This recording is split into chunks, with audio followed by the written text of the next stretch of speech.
Fan కు sound ఎక్కువ గాలి తక్కువ అని జనసేన అధినేత పవన్ కళ్యాణ్ ఎద్దేవా చేశారు. దశాబ్ద కాలంగా ఒంటరి పోరాటం చేస్తున్నానని తనను గెలిపించాలని కోరారు. తనను గెలిపిస్తే పిఠాపురం నియోజకవర్గాన్ని అభివృద్ధి చేస్తారన్నారు. సీఎం జగన్ అసలైన పెత్తందారుడని, 5 ఏళ్లుగా రాష్ట్రాన్ని జగన్ నాశనం చేశారని విమర్శించారు. చంద్రబాబు సీఎం అయితే సమస్యలు పరిష్కారం అవుతున్నాయని పవన్ స్పష్టం చేశారు.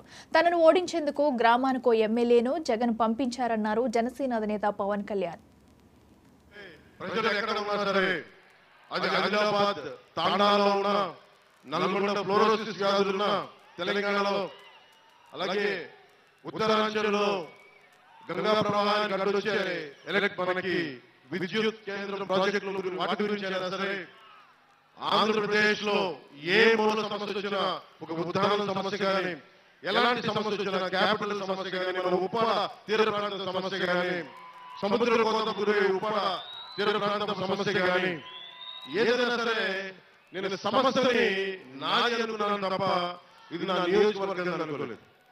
అలాంటిది నన్ను మీరందరూ కోరి ఒక లక్ష మెజారిటీతో గెలిపించకపోతే కాదు అని మీరందరూ మనస్ఫూర్తిగా ప్రేమగా మీరు మాట చెప్పినందుకు నేను రుణగ్రస్తుడిని. మీకు నేను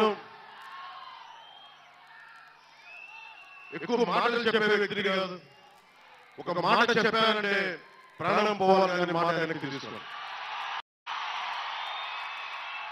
మీకు అందరికీ అనిపించచ్చు, నువ్వు రాష్ట్ర స్థాయి మొత్తం తిరుగుతా, మా నియోజకవర్గం భవిష్యత్తులో నీ చేతుల్లో పెడతాం, నువ్వు ఎట్లా చేయగలవు, మీ అందరికీ కూడా ఎంత ప్రేమగా ఉన్నా కానీ ఒక మనసులో ఒక మాట ఉంది, భావన ఉండొచ్చు.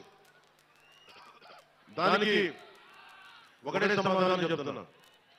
పిఠాపురం నేను ఇప్పుడు దాకా ఏ ఒక్క ఊరిని కూడా నా స్వస్థలం చేసుకోలేదు. ఇది ఎందుకంటే మొత్తం సమాజం నా ప్రజలనుకున్నా, దేశం నా ప్రజలనుకున్నా, ఈ రాష్ట్రం నా ఊరు అనుకున్నాను కానీ ప్రత్యేకించి ఒక్క ఊరిని నా స్వస్థలం అనుకోలేకపోయాను. శ్రీపాద శ్రీవల్లభుడు పుట్టిన ఊరు, పాదగయ అమ్మవారు వెలిసిన నేల ఇది, దక్షిణ కాశీగా పేరున్న నేల ఇది. అలాంటి